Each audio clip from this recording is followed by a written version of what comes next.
Ji-hoon slammed Zuri against the walk-in freezer door, his mouth crashing onto hers with desperate hunger. She should push him away, should remember he's a killer, a criminal, a man whose enemies had just poisoned her restaurant and destroyed everything she'd built. Instead, she kissed him back like she was drowning and he was air. "This is a mistake," she gasped when they broke apart. "I know." His forehead pressed against hers, both of them breathing hard. "Your world will destroy mine." "Probably." His hands tightened on her waist. "But I can't let you go." Outside the freezer, his men were cleaning up a crime scene. Inside, they were crossing a line neither could uncross. But to understand how a Haitian chef and a Korean Mafia boss ended up here, you'd have to go back 3 months to a snowy Miami night that changed everything. Hello, and welcome to Afro-Korean Romance Stories. We'd love to hear from you in the comments. Like this video, and hit the subscribe button for more stories like this one. The evening Ji-hoon first saw Zuri Baptiste, he was in the middle of closing a deal that would expand his smuggling operations by 40%, sitting in the private room of his flagship Korean BBQ restaurant, while men in suits discussed shipping routes and payoff schedules. He lifted a perfectly grilled piece of galbi to his mouth, chewed once, and his face twisted in disgust. "This is garbage," he said in Korean to the chef hovering nearby, his voice cutting through the business negotiations like a blade. "Bland, soulless, fix it or you're done." The chef bowed and retreated, and Ji-hoon returned to business, unaware that across town, the woman who had unraveled his carefully controlled world was losing hers. Zuri's laugh echoed through T. Manman's cramped kitchen as she plated griot with the precision of a surgeon, the fried pork glistening beside pickled vegetables, so vibrant they looked like edible jewels. "Marcus, table 6 needs their plantains," she called out, her Haitian Creole accent wrapping around the English words like music. The owner appeared in the kitchen doorway, and Zuri's smile died when she saw his face, defeated, hollowed out, the expression of a man who'd run out of options. "We need to talk after service," he said quietly, and Zuri's hands stilled on the plate, her heart suddenly racing because she knew that tone, had heard it before when everything fell apart. 3 hours later, standing in the empty restaurant with the scent of spices still hanging in the air, Marcus told her the truth. "I took a loan 6 months ago from Huang Enterprises. I couldn't make the payments. The building—" He couldn't finish, but he didn't need to. Zuri felt the words like a physical blow. Eviction, closure, the end of everything she'd rebuilt after losing her entire family to Hurricane Maria. "Who is this Huang?" Her voice came out steady despite the rage building in her chest. "Where is he?" "Zuri, you don't want to—" "Where is he?"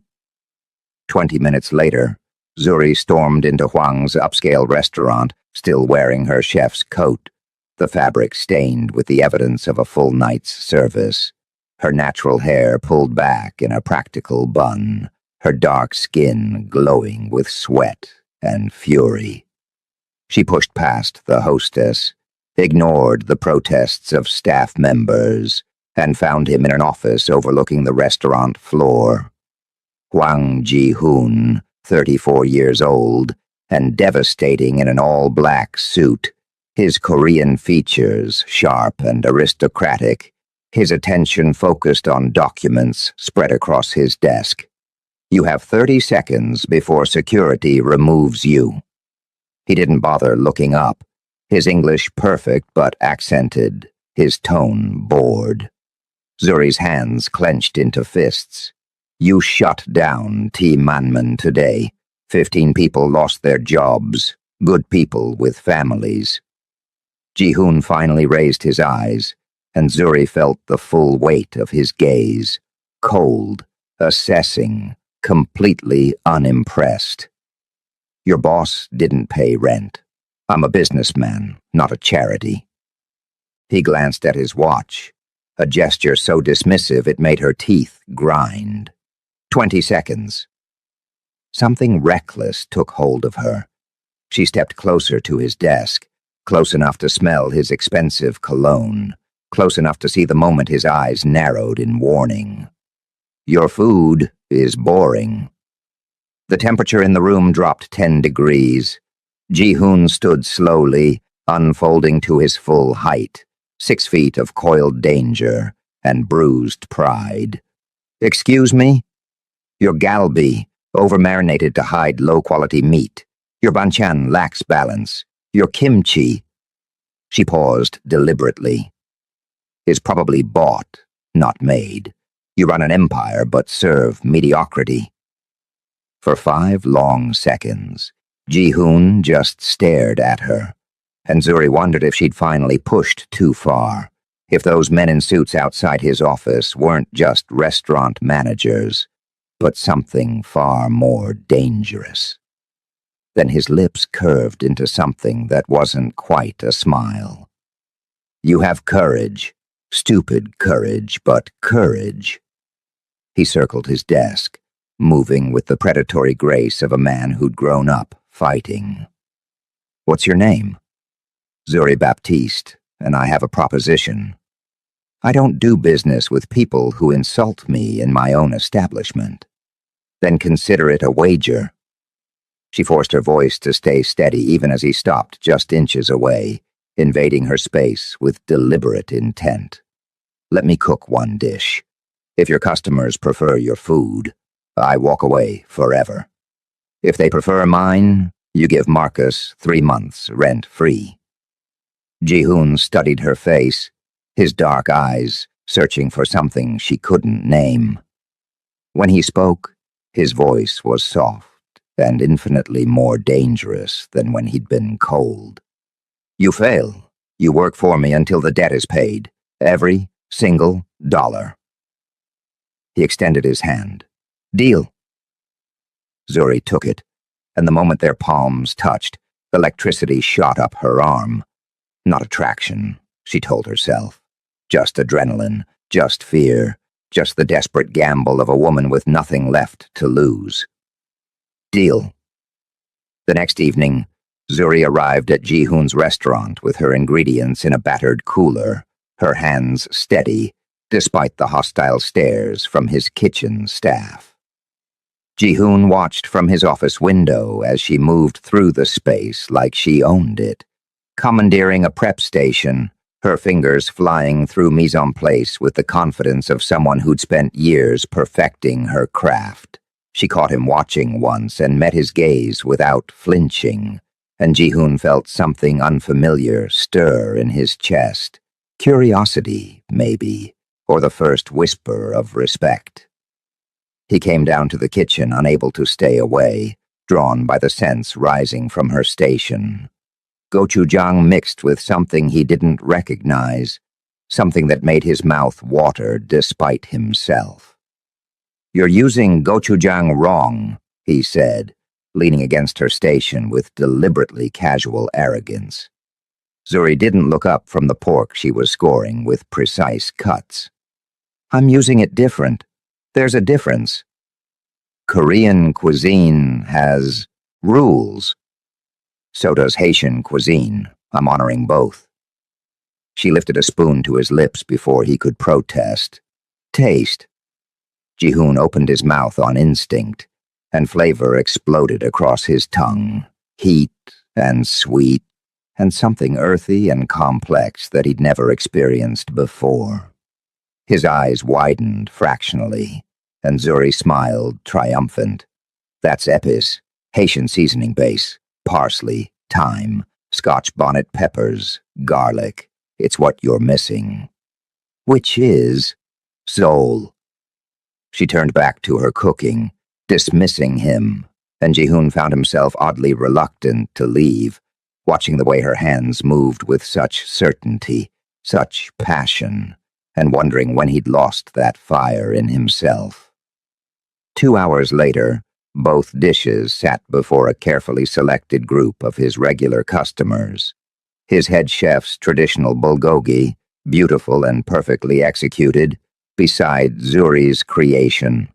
Bulgogi marinated in Haitian epis, topped with kimchi-spiced pickles, served over coconut rice with a gochujang glaze that gleamed like rubies. Ji-hoon stood with his arms crossed, his face a mask of indifference, but his heart was pounding as he watched customer after customer reach for Zuri's dish first, their eyes widening, going back for seconds and thirds. "This is incredible. I've never tasted anything like this. Is this going on the menu?" Ji-hoon's jaw tightened with each exclamation, and when the verdict was unanimous, he turned and walked back to his office without a word. Zuri followed, her victory feeling suddenly hollow as she watched him pour expensive whiskey with hands that weren't quite steady.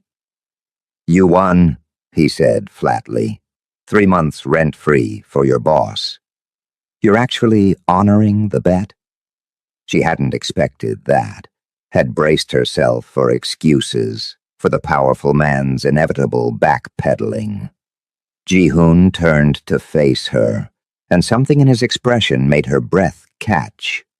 "I'm many things. A liar isn't one of them." He drained his glass in one swallow. "But I'm also not stupid. You have something my restaurants lack. Work for me. 6 months. Triple your current salary. Access to the best ingredients, equipment. No." The word hung between them like a challenge. Ji-hoon set down his glass with dangerous precision. "No. I don't work for men who see food as just profit. I watched your face when people loved that dish. You felt nothing. Food is culture, memory, love. You don't understand that. So how could I work for you? You know what I really am, don't you?" His voice went soft, and Zuri's pulse kicked up because, yes, she knew. The too expensive suits on men who didn't look like restaurant managers, the way people stepped out of his path with fear in their eyes, the rumors about Huang Enterprises and the port, and shipments that came in under darkness. "I know you're a man used to getting what he wants through fear," she said, lifting her chin. "I'm not afraid of you." For a long moment, Ji-hoon just looked at her, and then he smiled, really smiled, the expression transforming his face from coldly handsome to almost beautiful. 3 months.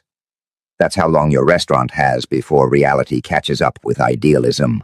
When it fails, and it will, you'll come back, and you'll accept my offer. Zuri headed for the door, then paused with her hand on the frame. "Don't hold your breath, Mr. Huang." She left, and Ji-hoon stood alone in his office, the taste of her food still on his tongue, something awakening in him that he'd thought dead for years. 3 months crawled by like a slow-motion car crash. Timanmen packed its tables every night, Zuri working double shifts until her hands cramped and her feet bled, but the money never stretched far enough. Marcus had debts she hadn't known about, suppliers, utilities, gambling losses that ate through their profits like acid. She counted receipts by candlelight when the electricity got shut off, too proud to cry, too stubborn to quit. And Ji-hoon watched. He told himself he was monitoring an investment, but the truth tasted different than lies. He sat in his black Mercedes across from Timanmen 3 nights a week, watching Zuri through the windows as she moved through the cramped space with such grace, such determination. He ordered takeout under false names, eating alone in his penthouse, savoring every bite and wondering why her food made him remember things he'd buried. His mother's kitchen before his father dragged him into the family business. The dreams of becoming a musician that died when duty demanded sacrifice. "Sir, that's the third time this week," his assistant observed carefully as Ji-hoon ordered from T-Manman again. "I'm monitoring competition." "They're not competition." "Then I'm monitoring an investment." But his voice lacked conviction, and when he was alone, he didn't bother lying to himself anymore. The call came on a Thursday night. Ji-hoon was overseeing a weapons shipment at the port, his men efficient and silent as they moved crates, when his phone buzzed with an unknown number. He almost ignored it, but something made him answer. "Mr. Wang?" Marcus's voice was thick with defeat. Zuri doesn't know I'm calling, but I thought you should know. We're closing, end of the month. I couldn't save it." Ji-hoon's hand tightened on the phone, as unexpected anger surged through him. "She doesn't know?" "I haven't told her yet. Will tomorrow. I just thought, your offer. If it's still open, she'll need." "It's open." Ji-hoon ended the call and stood staring at the dark water, his reflection rippling in the port's oily surface, and realized with sudden, uncomfortable clarity that Zuri's failure didn't feel like victory. It felt like loss. The next evening, Zuri sat alone in the empty restaurant, the eviction notice heavy in her hands, tears finally falling because there was no one left to see them. No pride left to protect. The first sob tore from her throat like a physical thing, and she pressed her fist to her mouth, trying to hold back the flood of grief, for her grandmother who taught her to cook, for her parents and siblings lost to the hurricane, for every dream she'd rebuilt from nothing only to watch it crumble again. The knock on the door made her freeze. She wiped her eyes quickly, fury at being caught vulnerable making her movements sharp, as she opened the door to find Ji-hoon standing there in casual clothes. The first time she'd seen him in anything but a suit, jeans and a black t-shirt that showed the lean muscle of his arms, his hair slightly disheveled, his eyes softer than she'd ever seen them. "I heard," he said quietly. "Come to gloat?" Her voice came out raw, broken. "No." He stepped inside without invitation and looked around at the space she'd poured her soul into. The Haitian art on the walls, the tables her hands had refinished, the kitchen where she'd created magic from scraps. "Can I sit?" Zuri gestured wordlessly, and they sat across from each other in silence until Ji-hoon finally spoke. "My father wanted me to be a doctor. I wanted to be a musician, played piano, wrote songs, dreamed of concert halls." His hands flexed on the table, and Zuri noticed his fingers were long, elegant, a pianist's hands hidden inside a killer's life. "He forced me into the family business. Every day I chose survival over dreams until I forgot I'd ever had dreams. Until food became fuel, music became noise, and I became—" He paused, jaw working. Empty. Zuri stared at him, this powerful man showing her his scars. "Why are you telling me this?" "Because you haven't forgotten your dreams, and watching you hold on to that passion, that fire." His voice roughened. "I don't want to see that light go out."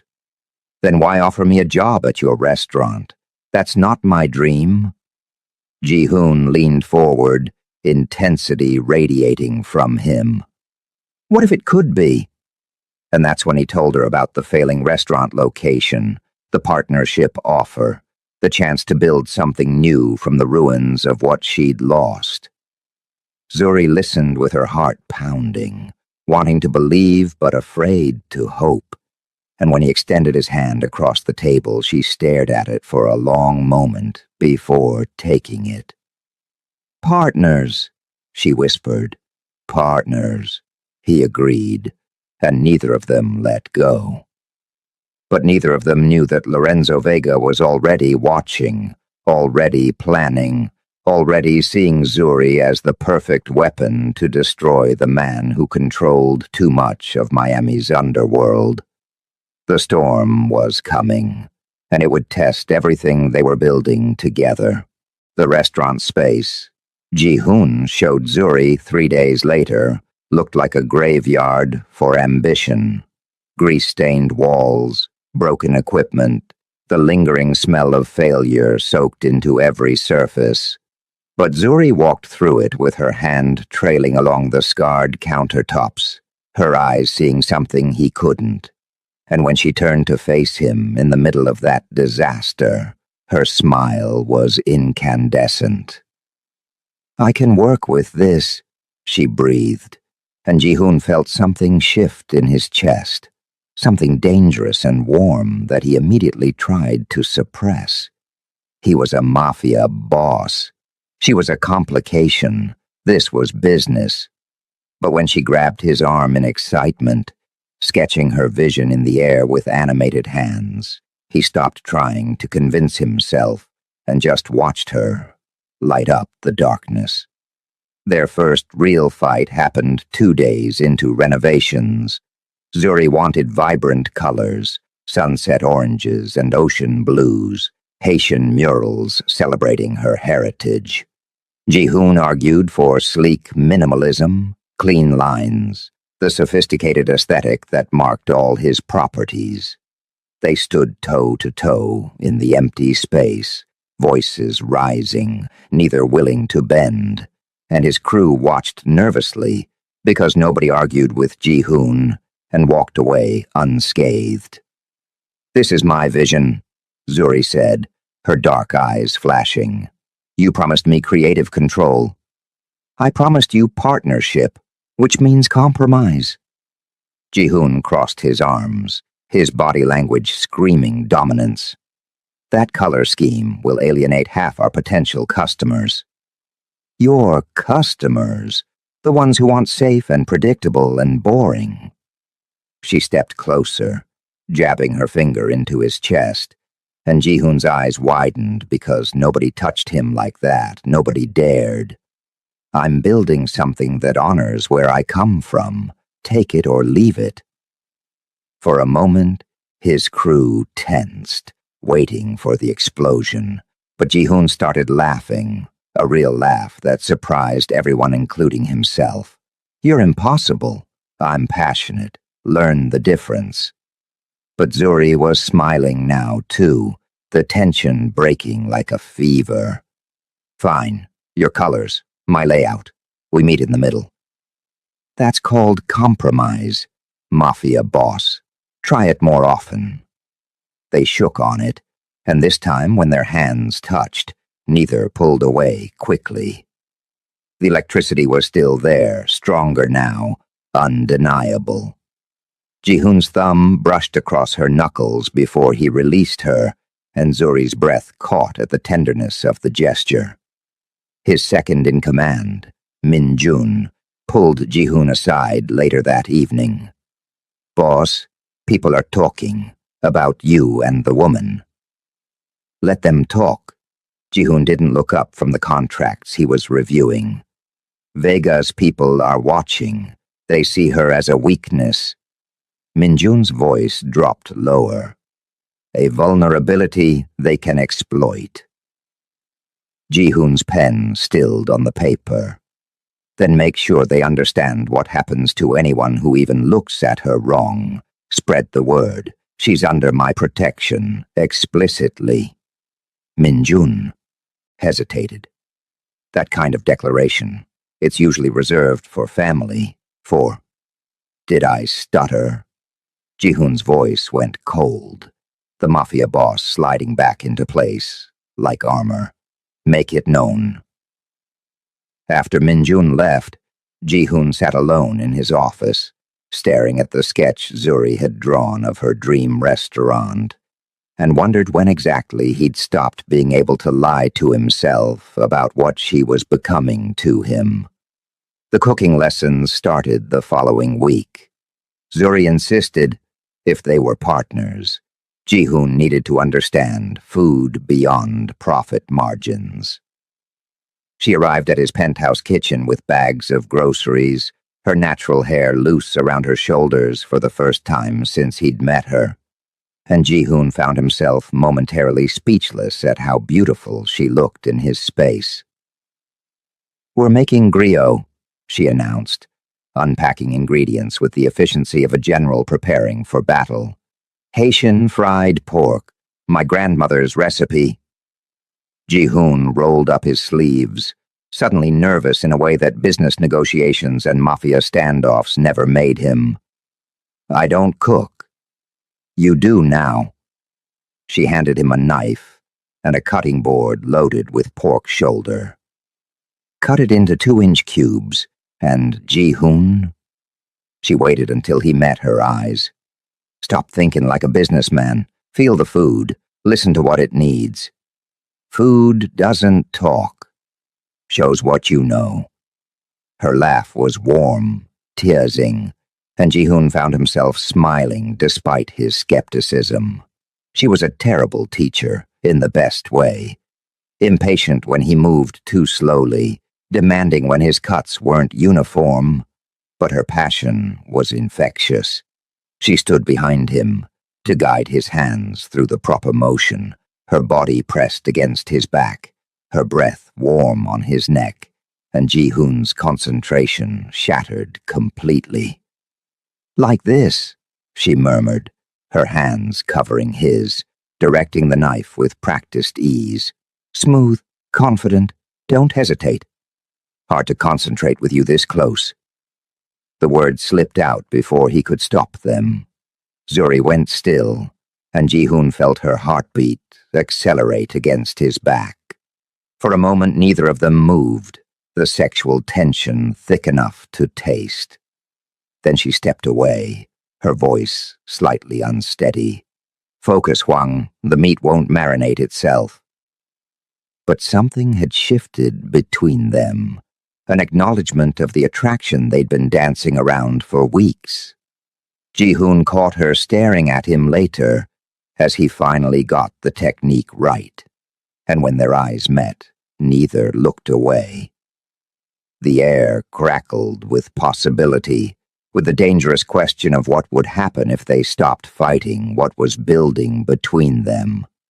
They cooked through the evening, Zuri teaching him about epis and Scotch bonnets, and the way Haitian cuisine told stories of survival and resistance. Ji-hoon listened, really listened, and found himself sharing things he'd never told anyone. How his mother used to sing while making kimchi. How the smell of gochugaru still made him think of her, even though she'd been gone for 15 years. How food was the last connection he had to the man he'd been before the Mafia consumed him. "You're not just what they made you," Zuri said softly, watching him plate the griot with surprising delicacy. "That person you were, he's still in there." "How do you know?" "Because I see him when you laugh, when you taste something that surprises you, when you look at me like—" She stopped, biting her lip. "Like what?" Ji-hoon moved closer, drawn to her like gravity. "Like I'm not just a business partner."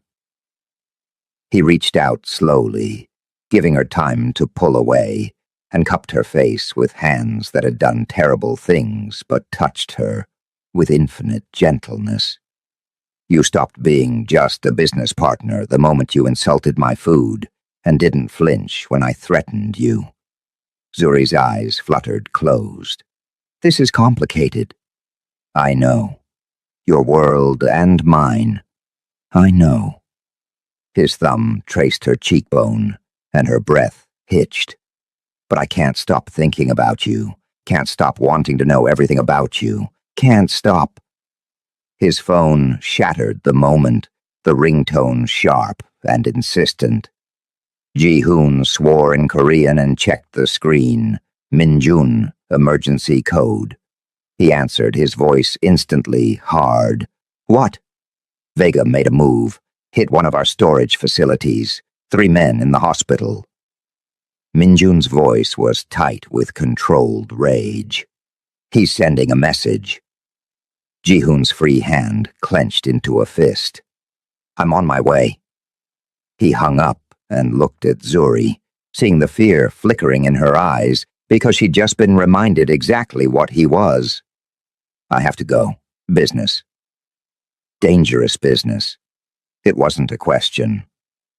Always. He grabbed his jacket, the tender man from moments ago disappearing behind the Mafia boss's cold mask. Lock the door behind me. Don't leave until morning. Ji-hoon. She caught his arm. Be careful. He looked down at her hand on him, then back at her face, and something in his expression made her heart ache. I always am. But they both knew it was a lie. After he left, Zuri stood alone in his kitchen, surrounded by the evidence of their evening together. Dirty dishes, the scent of spices, the ghost of almost kisses and unspoken confessions, and realized with terrifying clarity that she was falling for a man whose world could destroy her.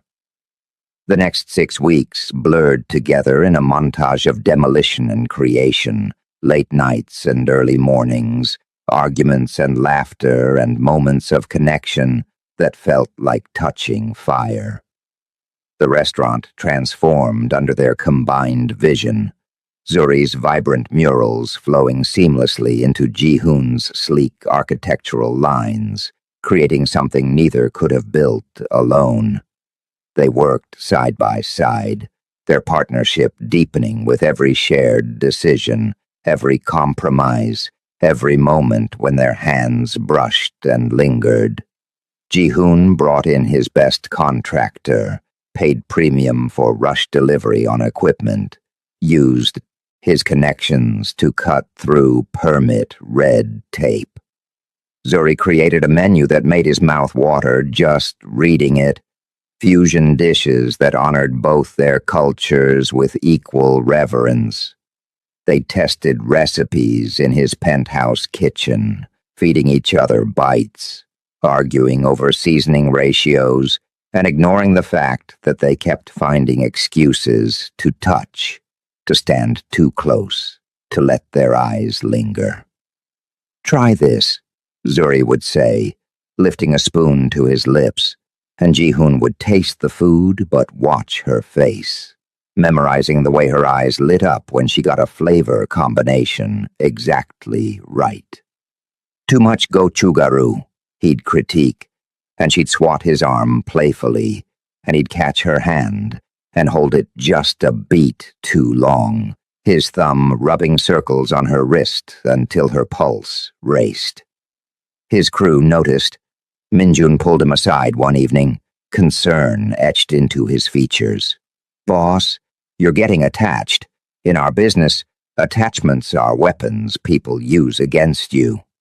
She's my business partner, nothing more. But the lie tasted bitter. With respect, sir, you don't look at business partners the way you look at her. Min-jun hesitated. Vega is watching, waiting, and when he moves, I'll handle Vega. Ji-hoon's voice went lethal. Nobody touches her. Make sure every crew member understands. She's off limits to everyone, friend and enemy alike. What Ji-hoon didn't know was that Vega had already made his play, had already bribed one of the kitchen staff they'd hired for the new restaurant, had already planned the sabotage that would bring everything crashing down. Opening night arrived like a fever dream. The restaurant they'd named La Quai, Haitian Creole for home, packed with critics, community members, and Ji-hoon's business associates, who represented both his legitimate ventures and his darker enterprises. Zuri moved through the kitchen like a conductor leading an orchestra, her commands sharp and precise, her dishes going out with perfect timing. Ji-hoon worked the dining room in an impeccable black suit, charming guests with the social grace that made people forget he was dangerous. But his eyes kept drifting to the kitchen window, where he could see Zuri in her element. The first hour was flawless. Customers raved over every dish.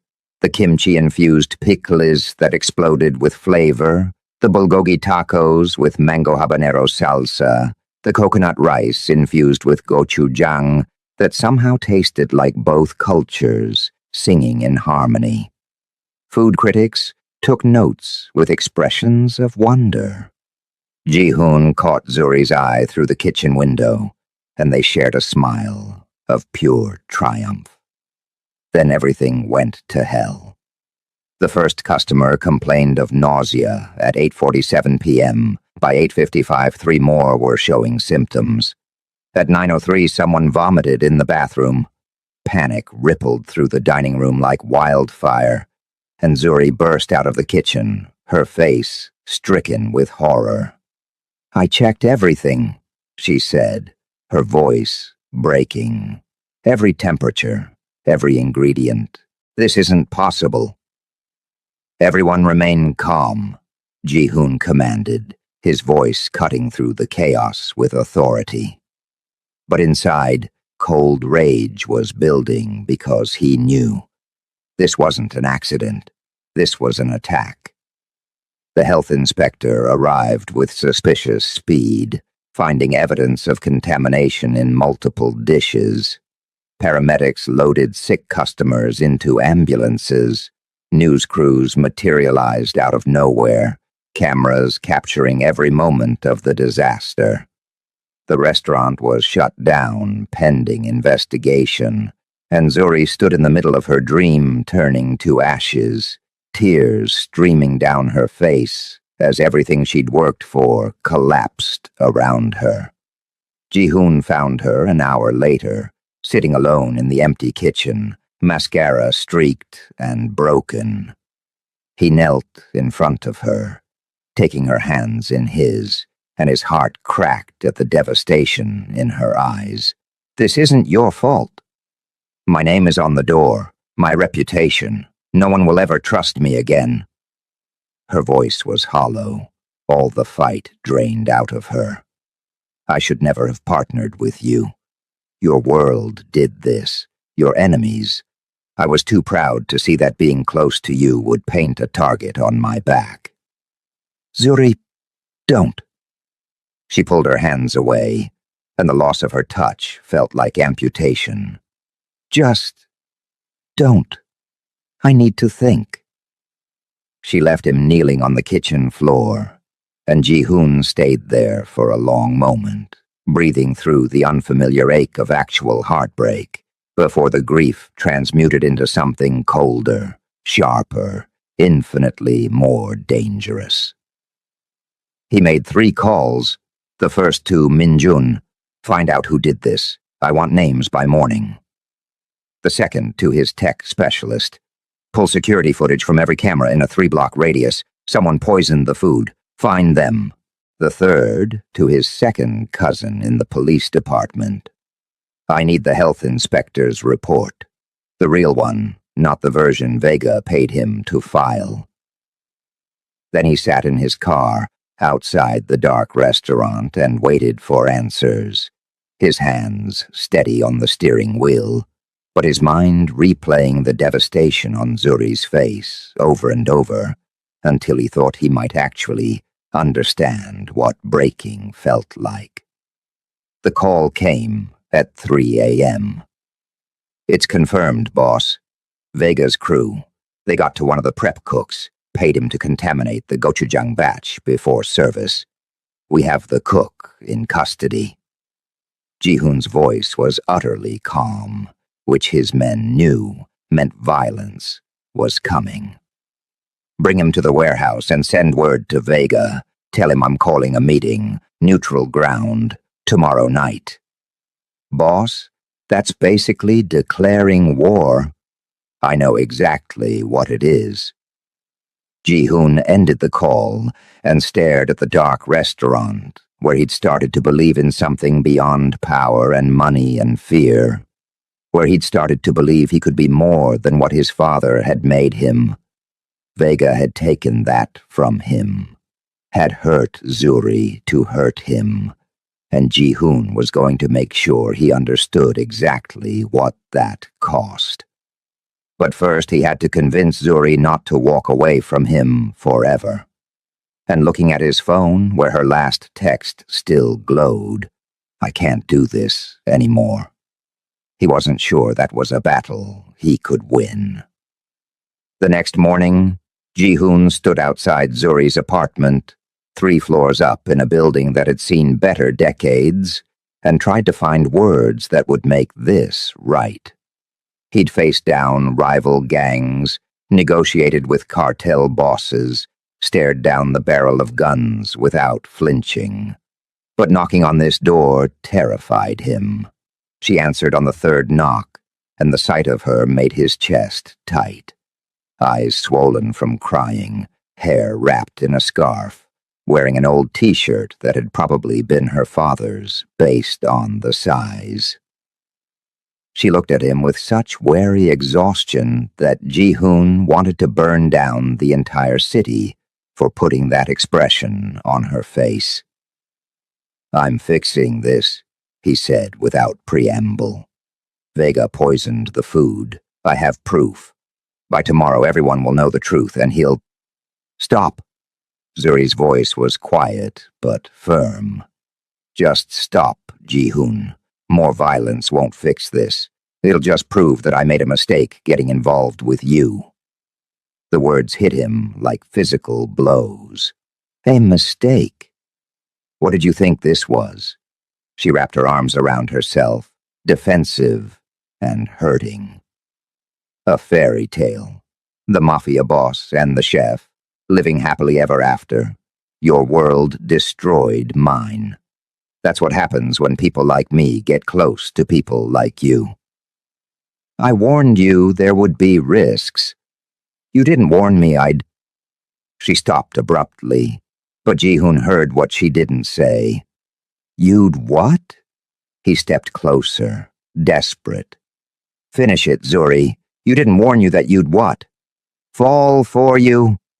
The words exploded out of her, raw and angry and terrified.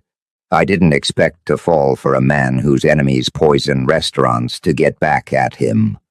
A man who solves problems with violence and intimidation. A man who... Her voice cracked. A man who makes me feel things I swore I'd never feel again, because losing people destroys me, Ji-hoon. It breaks me in ways I can't fix. Ji-hoon stood frozen, her confession rearranging everything in his chest. You fell for me? Don't look so surprised. You're brilliant and protective, and you laugh at my jokes, and you learn to cook for me, and... Tears were streaming down her face now. And none of it matters, because your world will always hurt the people you care about. That's the truth you won't say. Then let me say another truth. Ji-hoon closed the distance between them, framing her face with his hands, his own eyes suspiciously bright.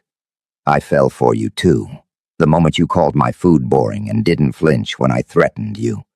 Every day since, watching you fight for your dreams, watching you create magic from nothing, watching you challenge me to be better than what I was raised to be. His voice roughened with emotion. You're right that my world is dangerous, that it destroys things. But Zuri, you make me want to build instead of break. You make me remember the man I was supposed to be. Ji-hoon? She was crying, openly now, her hands coming up to cover his. I'm going to end this, with Vega, with anyone who threatens you, not through more violence, but through strategy. I'm going to clear your name, rebuild the restaurant, and prove that being with me doesn't mean watching everything burn. He leaned his forehead against hers, breathing her in. But I need to know, if I do this, if I make this right, will you give us a real chance? Not as partners? As what we've been dancing around for months. She pulled back just enough to see his face, as something terrifying and impossible, and he kissed her, finally, desperately, pouring months of longing into the press of his lips against hers.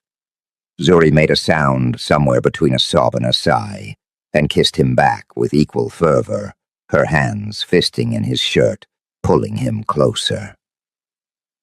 The kiss tasted like salt from their tears, and smoke from the ashes of what they'd built, and it felt like coming home and jumping off a cliff all at once. When they finally broke apart, both breathing hard, Ji-hoon rested his forehead against hers. I have to go, have to finish this. But Zuri, wait for me. Trust me to fix this. She nodded, unable to speak, and watched him leave with her heart in her throat and the taste of him still on her lips. And that's when her door burst open again, and Lorenzo Vega walked in with 2 armed men, his smile sharp as broken glass. Sorry to interrupt the romantic moment, he said, gesturing for his men to grab Zuri's arms. But you and I are going to have a conversation about your boyfriend's business territories, and if he wants to see you alive again, he'll learn that some things are worth more than pride. Zuri's scream cut off as a hand clamped over her mouth, and the last thing she saw before the darkness took her was her phone on the table, Ji-hoon's contact information glowing on the screen, so close and impossibly far away. The war Ji-hoon had been trying to avoid was about to begin, and the woman he loved was the first casualty. But Vega had made one critical mistake. He'd underestimated exactly how far a man in love would go to get her back, and how much the city's most dangerous mafia boss was willing to burn to save the one person who'd made him feel human again. The reckoning was coming, and it would be written in fire and blood, and the desperate hope that love could survive even the darkest parts of who they were. We'd love to hear from you in the comments. What would you do if you were Zuri? Like this video and hit the subscribe button, because you won't want to miss how this story ends. The final confrontation is coming, and nobody's walking away unchanged. Ji-hoon was halfway to the warehouse when Minjun's call came through. Boss, we have a problem. Vega just grabbed the girl. The world stopped. Ji-hoon's hands tightened on the steering wheel until his knuckles went white. A cold fury, unlike anything he'd ever felt, flooding his veins. Where? Abandoned textile factory on Collins Avenue. He's demanding you meet him alone, or I'm 10 minutes out. Gather everyone. Full crew. This ends tonight. Ji-hoon's voice was arctic calm, the kind of quiet that made grown men fear for their lives. And Minjun, tell them to come armed. Vega just made the last mistake of his life. 8 minutes later, Ji-hoon walked into that textile factory alone, as demanded, but his men surrounded the building like shadows, waiting for his signal. He found Vega in the center of the main floor, Zuri tied to a chair beside him, a bruise blooming on her cheekbone that made Ji-hoon's vision go red. Let her go, Ji-hoon said, his voice deadly soft. This is between us. Vega laughed, pressing a gun to Zuri's temple. See, that's where you're wrong. She is the issue between us. You got soft, Huang, started caring about something other than business. That makes you weak. Ji-hoon, don't, Zuri said, her voice steady, despite the fear in her eyes. Don't give him anything for me. Brave girl. Vega sneered. But stupid. You think he loves you? Men like us don't love. We collect. We possess. You're wrong. Ji-hoon took a step forward, hands visible and empty. I do love her, which is why I'm going to give you one last chance to walk away from this alive. Let her go. Leave Miami. I'll even let you keep your operations in Tampa. But touch her again, and I will erase you from existence. Vega's finger tightened on the trigger. Big threats from a man with no leverage. Who said I have no leverage? Ji-hoon smiled, cold and sharp. Min-jun, now. The lights cut out. Gunfire erupted from every direction, not aimed to kill, but to disorient, to scatter Vega's men who'd been hiding in the shadows. In the chaos, Ji-hoon moved with lethal precision, crossing the distance to Vega in seconds. A single strike disarmed him, and Ji-hoon had Vega on the ground with a gun to his head before the man could even scream. I told you, Ji-hoon said softly, pulling Zuri's chair back with his free hand, that touching her would cost you everything. Min-jun's men flooded in, weapons trained on Vega's scattered crew. The fight was over before it really began. Ji-hoon untied Zuri with shaking hands, and the moment she was free, she threw her arms around him, trembling. You came. Always, he whispered into her hair. I'll always come for you. Vega laughed bitterly from the floor. You think this changes anything? She'll always be a target. Everyone you care about becomes a weapon against you. That's the life, Huang. Ji-hoon looked down at him, then at Zuri in his arms, and made a decision that would change everything. Min-jun, make sure Mr. Vega understands the new reality. He confesses to the food poisoning publicly. He compensates every person who got sick. He leaves Florida entirely, and in exchange, I don't kill him tonight.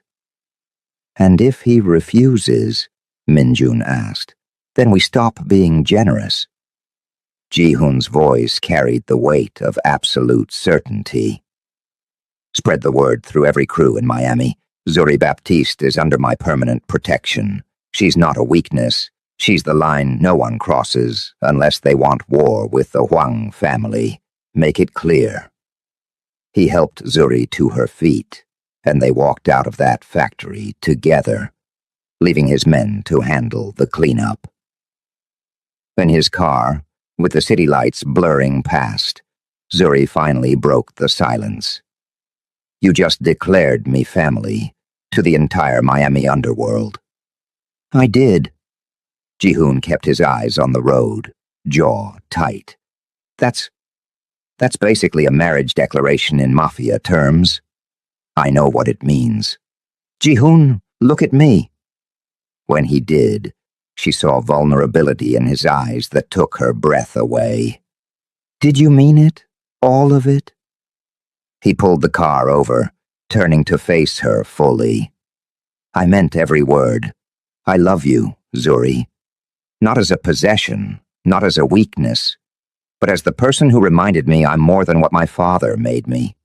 The person who makes me want to build instead of destroy. He took her hand, threading their fingers together. I know my world is dangerous. I know being with me means living with that danger. But I swear I will spend every day protecting you, honoring you, being worthy of what you've given me. Zuri was crying again, but this time from relief, from joy, from the overwhelming rightness of this impossible love. I love you too, even though you're arrogant and controlling and you probably paid off half the city to make this work.